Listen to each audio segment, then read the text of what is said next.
தென்கிழக்கு ஆசியாவில் சர்வதேச பயணிகளை கையாளும் விஷயத்தில் திருச்சி விமான நிலையம் மிகப்பெரிய சாதனை ஒன்றை படைத்துள்ளது. கடந்த சில மாதங்களில் வந்த வளர்ச்சி அடிப்படையில் இது தென்னாசியாவிலே முதலிடம் பிடித்து ஒட்டுமொத்தமாக விமான போக்குவரத்து துறையில் முக்கிய கட்டமாக உயர்ந்துள்ளது. பல்வேறு சர்வதேச இணைப்புகள் திருச்சி விமான நிலையம் தற்போது Malaysia, Singapore, Ilangai, Sharjah, Dubai, Abu Dhabi, Kuwait, Bangkok, Muscat, Doha உள்ளிட்ட முக்கிய நகரங்களுடன் நேரடி விமான சேவைகளை வழங்கி வருகிறது. உள்நாட்டு விமான இணைப்புகளும் வலுப்படுத்தல். சென்னை, மதுரை, பெங்களூரு, ஹைதராபாத், மும்பை போன்ற நகரங்களுடனான நேரடி சேவைகளால் உள்ளூர் பயணிகளுக்கும் ஏற்ற விமான நிலையமாகும். வளைகுடா நாடுகளுக்கான விமானங்களில் அதிக அளவிலான சரக்கு மற்றும் பொருட்கள் ஏற்றுமதி செய்யப்படுகிறது. வர்த்தக வளர்ச்சியிலும் திருச்சி முக்கிய பங்களிப்பை அளிக்கிறது. அதிக பயணிகள் ஒழுங்கான கையாளுதல். ஒரு நாள் அதிகபட்சமாக 6000 பயணிகள் வரை கையாளும் திறன் அதன் நிர்வாக தரத்தை நிரூபிக்கிறது.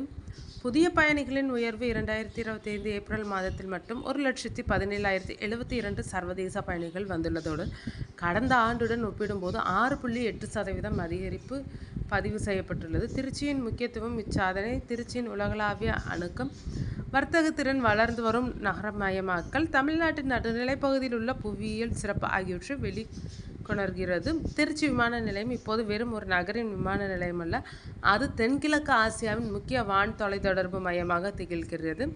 தமிழ்நாட்டின் வளர்ச்சிக்கு இது ஒரு புதிய ஓட்டமாக அமைந்துள்ளது என்பது உறுதி.